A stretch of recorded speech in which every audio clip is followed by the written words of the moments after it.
Hi, heute zeige ich dir, wie man mit kleinem Geld einen Drucker multicolor-fähig machen kann. Viel Spaß beim Zuschauen!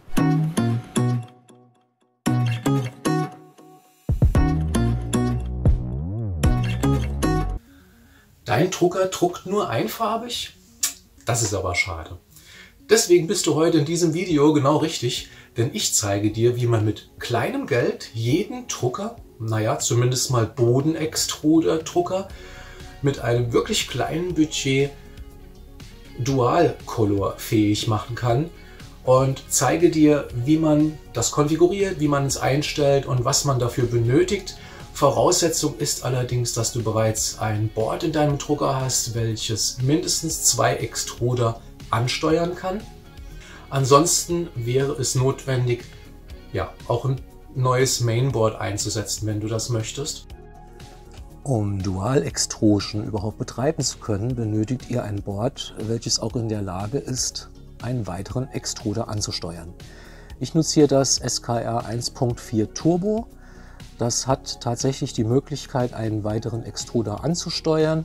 Wichtig hierbei ist, darauf zu achten, dass hier in meinem Fall die Jumper-Einstellungen korrekt sind, denn hierüber wird gesteuert, welche Art von Treiber aufgesteckt ist. Ihr seht hier, ich habe die 2208 da drauf. Allerdings wird an dieser Stelle hier ein alter 4980 oder 88, glaube ich, heißen die Dinger aus, ja, ich sag mal, vom Original Creality Board draufkommen. Und ebenfalls wichtig ist dann hierauf zu achten, dass der Ground-Pin auch tatsächlich auf Ground kommt. Ich versuche das mal hier ein wenig zu zeigen. Mal gucken, ob ich das irgendwie mit dem Licht hinkriege. Also oben rechts der Pin, ich weiß nicht, ob man das im Video erkennen kann, hier oben, da steht ein ganz kleines G darunter. Bei mir ist auf jeden Fall auf dem Board der Ground-Pin oben rechts und dementsprechend muss ich dann auch oben rechts hier den Ground-Pin aufsetzen, denn ansonsten raucht mir der Treiber oder sogar das Board ab. Und werde das jetzt einfach mal tun. Wird hier drauf gesteckt.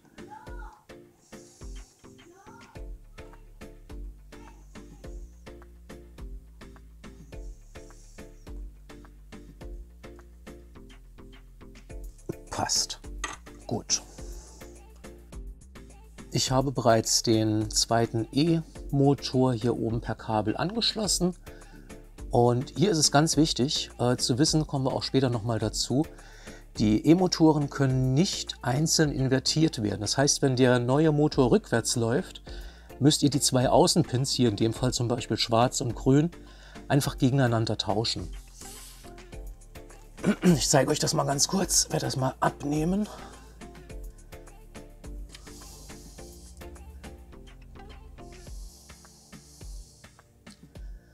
Man kann also hier diese Metallnäschen einfach runterdrücken mit einem Skalpell zum Beispiel oder spitzer Gegenstand und kann dann einfach da hinten die Kabel rausziehen und dann vertauscht wieder reinstecken und dann läuft der Motor in die richtige Richtung.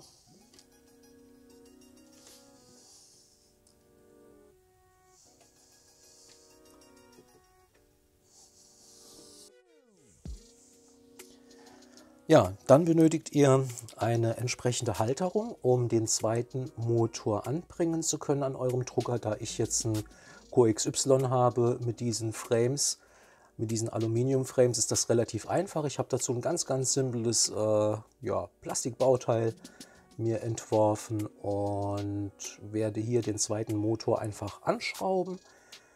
Dieses Bauteil findet ihr übrigens später unten im Betreff als Link, der zu Thingiverse geht. Ja, dann benötigt ihr einen zusätzlichen Stepper-Motor. Ich werde später die Beschreibung dazu unten reinlegen. Ich habe mich allerdings daran gehalten, was Creality verbaut hat und genau im Prinzip so einen Motor nochmal gekauft, dass auch die ganzen Spezifikationen passen und ja, das ist soweit okay. Ebenfalls benötigt ihr natürlich eine zusätzliche Extruder-Einheit. Die besteht aus einem Idler-Arm, aus der Rückplatte, dem Förderrädchen, einer Feder und ein paar Schrauben. Und das alles wird nun als nächstes auf diese Haltevorrichtung hier montiert.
Ach, ich liebe diese hochqualitativen Imbusschlüssel, die bei den Druckern dabei sind.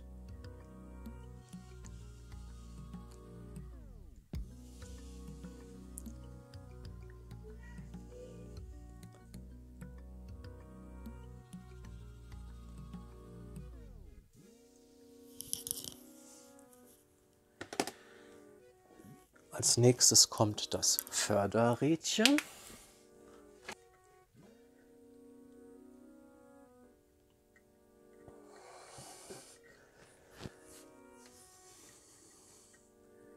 Ich sage euch gleichzeitig, Filmen und Schrauben ist gar nicht so einfach, wenn die Kamera zwischen einem selbst und dem Teil steht, welches man montieren möchte.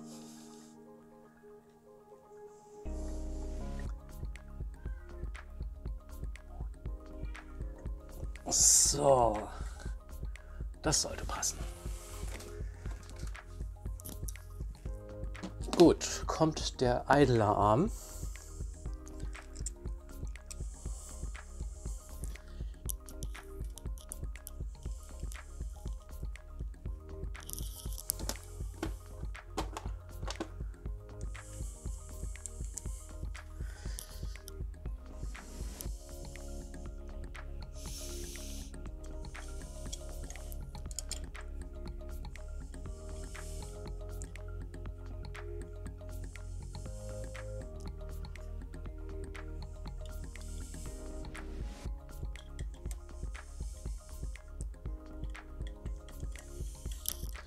Der sollte so festgeschraubt sein, dass er sich locker bewegt, aber eben nicht wackelt.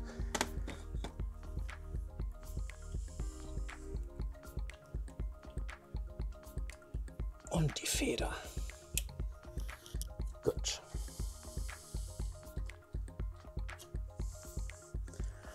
So, Strom braucht das gute Stück auch noch.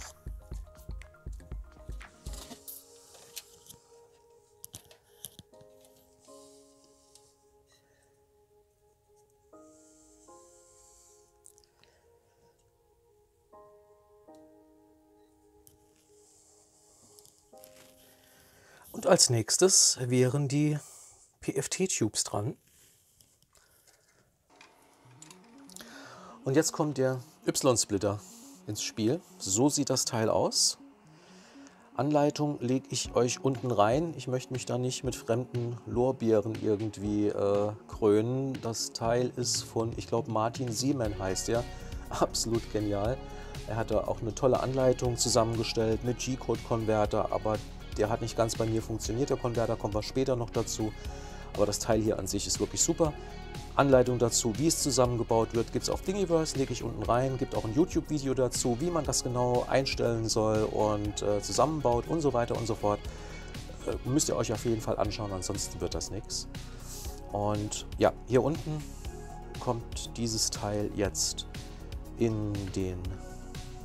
auf das Cold End drauf. Und hier oben werden dann die zwei PTFE-Schläuche, die von den Extrudern kommen, einfach eingeschraubt.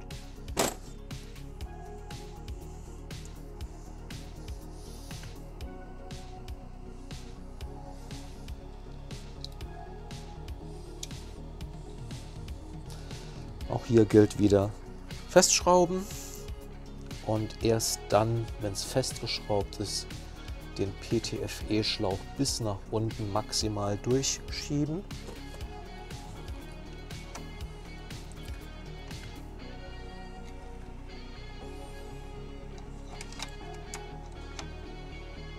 Übrigens habe ich die Nosel ein bisschen erwärmt, sodass das alles besser seinen Platz finden kann. Ich finde, es geht bei Temperatur besser. Vielleicht sieht es der ein oder andere ein bisschen anders, aber ich mache das ganz gerne mit aufgewärmten Materialien. So, ganz nach unten durch. Vorsicht, nicht die Finger verbrennen. Gut, so. Passt.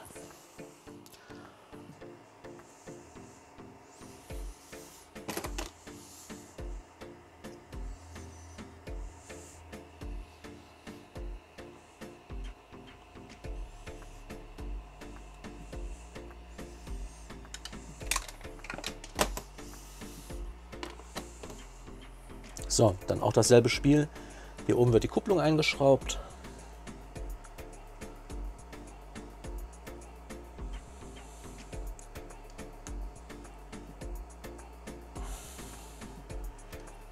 Und das ist der richtige Schlauch, den habe ich gerne links. Durchschieben, bis es nicht mehr weitergeht. Nächste Kupplung.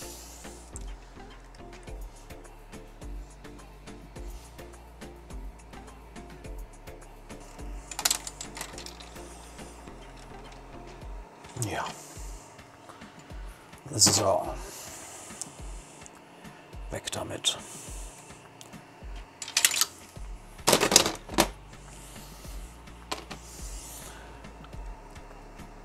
Einschieben bis zum Anschlag.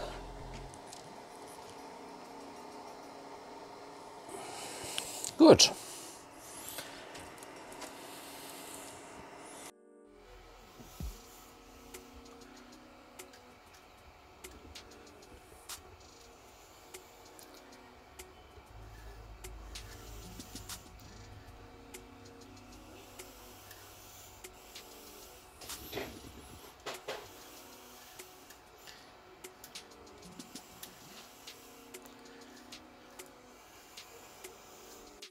Es gibt die ein oder andere kleine Änderung, die man nun softwareseitig durchführen muss, und zwar ja, in der Firmware.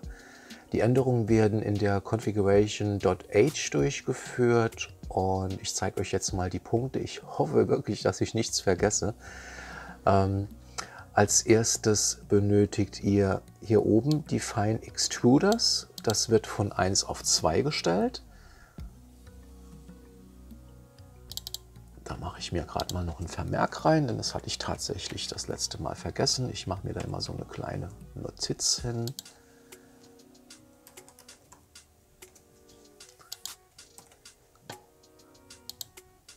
Dann stellt ihr hier auf Single Nozzle und hier im Bereich Define Distinct Effectors. Ja, prüft ihr, dass dieses entsprechend aktiviert ist und gebt hier hinten einen Wert für den neuen E-Stepper ein. Was hier eingetragen werden muss, ist natürlich immer ein bisschen abhängig davon, was für einen Stepper ihr habt, was für einen Treiber ihr habt, welche Übersetzung der Extruder-Part hat und so weiter. Also tragt hier mal einen ungefähren Wert ein.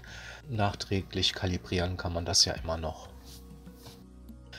Als nächsten Eintrag benötigt ihr noch die Stepper-Motoren oder die Stepper-Treiber selbst. Ich suche die mal schnell raus. Genau, ihr findet das hier in diesem Bereich und hier muss ein neuer E1-Treiber ausgewählt werden. In meinem Fall ist es der besagte 4988er. Ja, dann kompiliert ihr die Software neu spielt es auf euren Drucker auf euer Mainboard. Der wird dann neu geflasht und testet dann aus, ob der Stepper auch tatsächlich ordentlich nach vorne dreht, wenn ihr extrudieren wollt. Ansonsten kommt das besagte Kabeltauschen in Frage, das ich vorhin bereits angesprochen hatte. So, als nächstes werde ich nun den Extruder kalibrieren. Hierzu nehme ich mir 10 cm vom Filament und zeichne die an.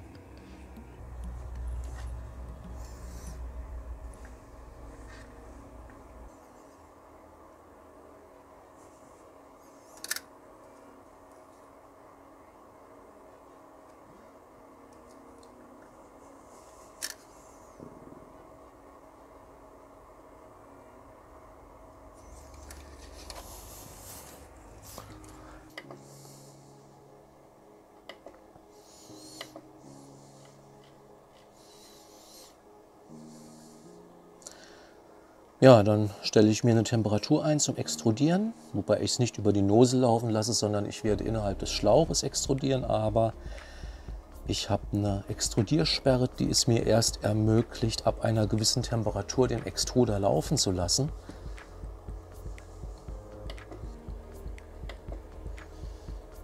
So, dann Move Axis. Und lasst euch hier nicht verwirren. Sobald ihr 2 Extruder anmeldet, seht ihr plötzlich 3 Stück im Display. Extruder und Extruder E1 ist euer erster Extruder und Extruder E2 ist der neue.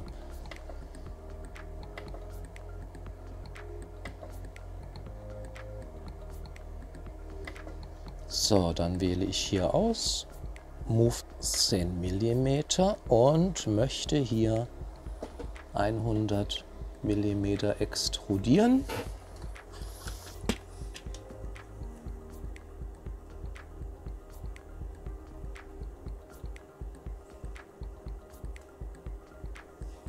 Und dann schauen wir mal, wie weit sich das Filament jetzt einziehen wird. Man sieht hier schön den schwarzen Strich und der sollte eigentlich direkt hier oben enden, wenn das passt. Also vor dem Eingang in den Extruder selbst.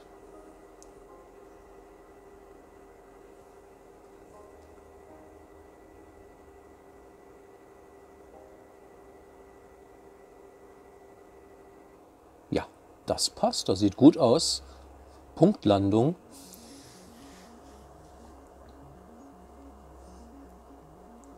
Ich werde euch dennoch zeigen, wie es funktioniert. Also angenommen, ihr hättet jetzt, ja, ich sag mal, statt der verlangten 100 mm nur 90 mm extrudiert. Dann geht ihr folgendermaßen vor.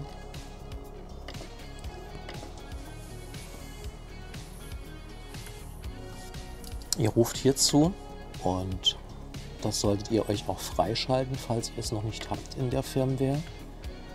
Ihr ruft hierzu die Advanced Settings auf und geht auf die Steps pro Millimeter.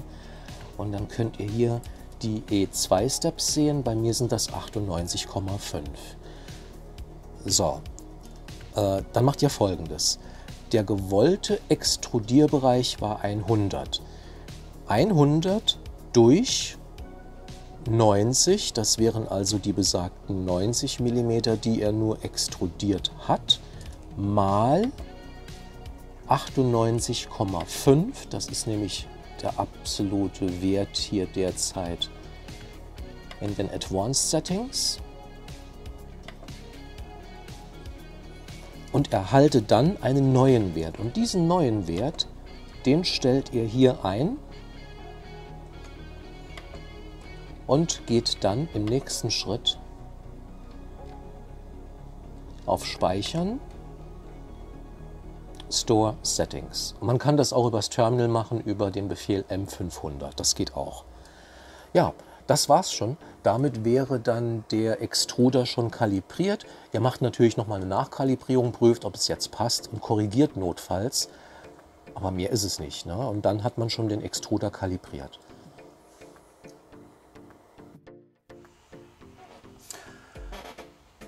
Ja, als nächstes müssen wir nun einen Drucker in Cura erstellen, einen neuen Drucker. Euren alten könnt ihr leider nicht duplizieren, denn Cura lässt es leider nicht zu, einfach mal eine weitere Nozzle bzw. einen weiteren Extruder hinzuzufügen. Das heißt, ihr geht hier dann auf Add Printer und wählt hier einen Custom Printer aus, Custom FFF Printer, klickt auf Add, gebt dann hier eure ganzen Daten ein. Ich lasse das jetzt einfach mal alles so stehen, denn ich möchte euch ja nur zeigen, wie es generell funktioniert. Und wählt dann hier 2 Extruder aus und habt dann hier auch die Möglichkeit, entsprechend das Material, den Materialdurchmesser sowie auch Start- und Endcodes der jeweiligen Extruder einzutragen. Das ist auch absolut notwendig. Und genau dazu werden wir jetzt kommen. Ich zeige euch mal meinen angelegten Dual Extrusion Printer. Und ich würde mir tatsächlich ein zweites Profil anlegen für diesen Dual Extrusion Umbau, denn die Settings unterscheiden sich leider doch teilweise recht deutlich. Und solange ihr Single Nozzle oder Single Extrusion druckt, druckt ihr mit dem Extruder 0 oder ja, mit dem ersten Extruder halt, mit einem ganz normalen Profil und werdet da nahezu keine Unterschiede feststellen, vielleicht ein klein bisschen am Retract. Ansonsten sollten die Einstellungen im Prinzip gleich sein. Und sobald ihr Dual Extrusion druckt, nehmt ihr eben euer Dual Extrusion Profil. Gut, wir haben das jetzt hier angelegt und ich gehe als erstes mal jetzt auf Manage Printers und zeige euch dann mal die Maschinen-Settings. In den Startcode und Endcode legt ihr die Daten rein von Martin Siemens Calculator und zusätzlich natürlich noch eure Standard Start- und Endcodes.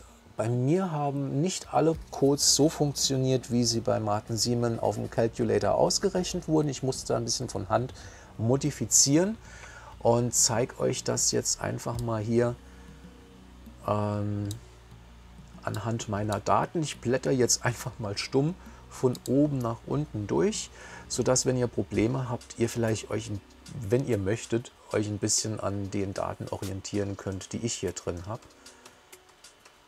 Das ist also der Startcode. Hier habe ich übrigens ein Beep eingefügt. Das heißt, sobald der Drucker fertig ist zum Drucken, macht er einen Break, also eine Pause und ein Beep. Dann habe ich nochmal die Möglichkeit zu prüfen, ob auch wirklich das Filament in der Tube genau an der Stelle steht, wo es auch stehen soll. Ja, so als kleine Gedankenstütze, prüft das nochmal.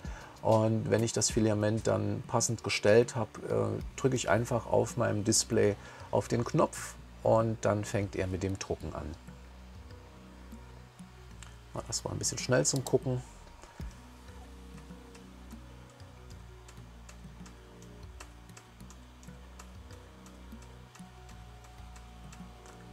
Ihr seht, ich habe hier verdammt viel ausgeblendet. Das sind alles Dinge, die jetzt aus dem Bereich von meinem alten bzw. von Martins Profil kommen.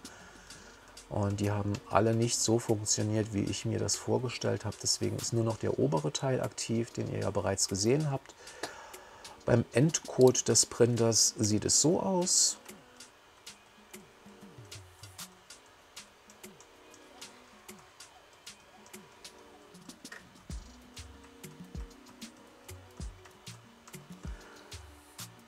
Extruder 1 Startcode.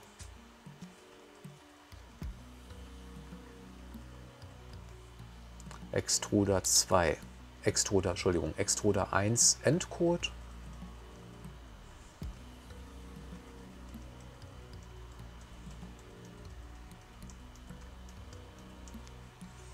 Extruder 2 Startcode. Extruder 2 Endcode.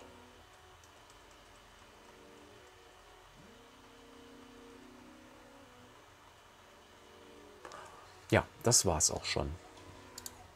Gut, euer Drucker ist dann im Prinzip soweit eingerichtet. Wie geht's weiter? Ihr wählt jetzt erstmal ein Bauteil aus, welches Dual Extrusion geeignet ist. Ihr seht hier, ich habe so einen Stringing-Test gebaut, der übrigens nicht nur dual-fähig, sondern ja, vierfarbig gedruckt werden kann, wenn man 4 Extruder hat oder ja, 4 Materialien parallel benutzen kann. Ja, ihr wählt Teil 1 aus und wählt dann die Farbe aus, wählt dann Teil 2 aus und die Farbe. Diese Teile lösche ich jetzt einfach mal, markiere den kompletten Bereich, klicke auf Merge und ihr seht, das Ding wird dann direkt zusammengefügt. Er erkennt, wie das zusammenpasst. Hätte ich jetzt alle 4 Teile, werden die dann hier unten natürlich noch mit dran gebastelt. So, hier ist mein Perch Tower, den habe ich bereits eingestellt. Ich stelle gerade bei Dual Extrusions immer so ein, dass ich den Perch Tower versuche ein bisschen weiter wegzubringen von dem eigentlichen Druckteil. Hier oben wird, ja, ich sag mal so eine Art Wasthaufen entstehen, wo er beim Wechseln der Filamente erzeugt. Als nächstes geht er dann hier runter und druckt diesen Perch Block und geht dann rüber zum Bauteil. Hier in diesem Bereich kann es ganz gerne mal zu Stringing kommen, wenn die Retracts nicht optimal eingestellt sind. Also da musste ich tatsächlich um ja, 2 mm hochgehen bei meinem Retract.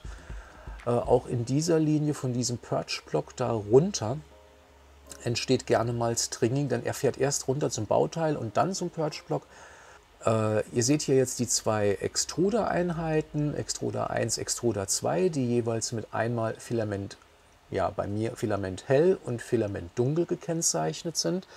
Das würde ich euch auch empfehlen. Nutzt also nicht das gleiche Filamentprofil für 2 Extruder gleichzeitig, sondern selbst wenn die identisch wären, macht ein Duplikat und weist jedem Druckkopf, also jedem Extruder letztendlich, ein eigenes Filamentprofil zu, denn Cura hat da manchmal ein bisschen Probleme damit. So, ja, Qualität müssen wir nicht rein, Shell müssen wir nicht rein, Infill ist uninteressant, Material, ja, da ist eigentlich jetzt nichts Besonderes eingestellt bei mir. Speed ist auch uninteressant, Travel, da wird es schon interessanter, also ich habe hier Enable Retraction aktiv, Retraction Distance steht bei mir auf 7 mm, normalerweise habe ich 5 mm. Ich habe hier eingestellt ebenfalls Combining Mode und Within Infill. Ja, Setup when retracted habe ich aktiv und Setup only over printed parts. Und ich habe tatsächlich 2 mm eingestellt, hier in dem Fall einfach um sicher zu gehen mit Perch Block und so weiter, dass er da sauber und frei arbeiten kann. Und das gleiche übrigens, alle Settings, die ihr auf der linken Seite macht, müsst ihr auch auf dem zweiten, auf der rechten Seite machen, auf dem zweiten Extruder. Ob die dann immer 100% identisch sein müssen, wie jetzt bei mir hier, das ist euch überlassen. Ne? Unter Umständen nutzt ihr ja unterschiedliche PLAs oder unterschiedliche Filamente auf den 2 verschiedenen Extrudern und unter Umständen muss dann natürlich auch der Retract hier einzeln ein bisschen angepasst werden. Also das ist euch überlassen. Gleiches gilt auch für Temperaturen. Ne? Also Temperaturen hier, Material, seht ihr, habe ich hier Werte eingestellt und die gleichen Werte habe ich auch hier. Und das wird wirklich für jeden Extruder einzeln eingestellt. Und dann nochmal zurück zu dem Thema unterschiedliche Materialien drucken bei Dual Extrusion Single Nozzle. Theoretisch geht das, ja. Also man hat hier zum Beispiel sogar einen Cooldown-Parameter. Das heißt, der Drucker geht auf eine Warteposition und man kann hier eingeben, wie lange er braucht, um 1 Grad abzusenken. Oder andersrum gesagt, ich sage ihm hier, er kann 0,7 Grad pro Sekunde die Temperatur reduzieren und so lange wartet er dann, um zum Beispiel von 197 Grad auf, ja, ich sag mal, eine andere Temperatur absenken zu können, wenn ich bei Extruder 1 was anderes eingegeben hätte.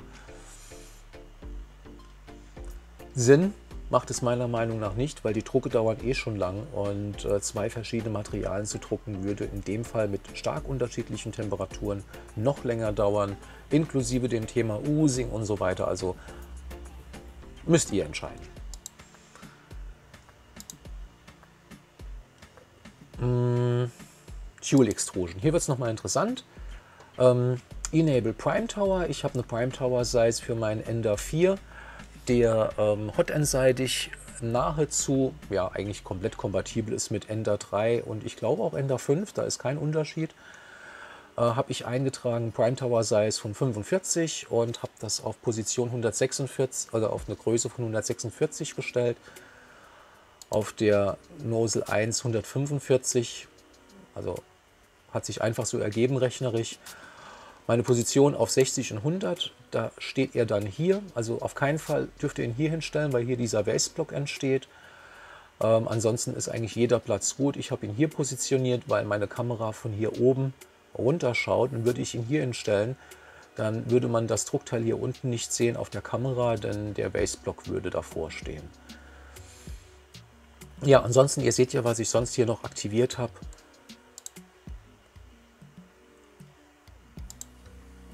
Ja, und das war's. Ihr sliced dann das Modell, wirft es auf den Drucker und druckt es aus. Den Rest kennt ihr ja schon.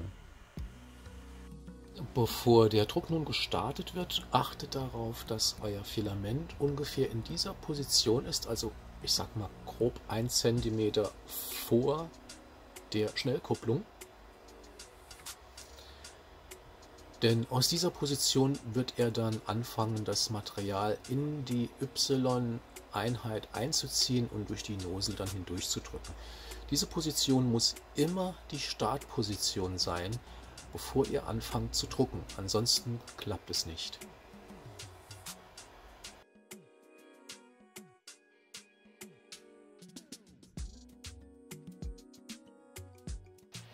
Ja, nun sehen wir den Druck. Nicht ganz perfekt, nicht ganz optimal, aber Stringing ist so gut wie nicht vorhanden, also kaum wahrnehmbar.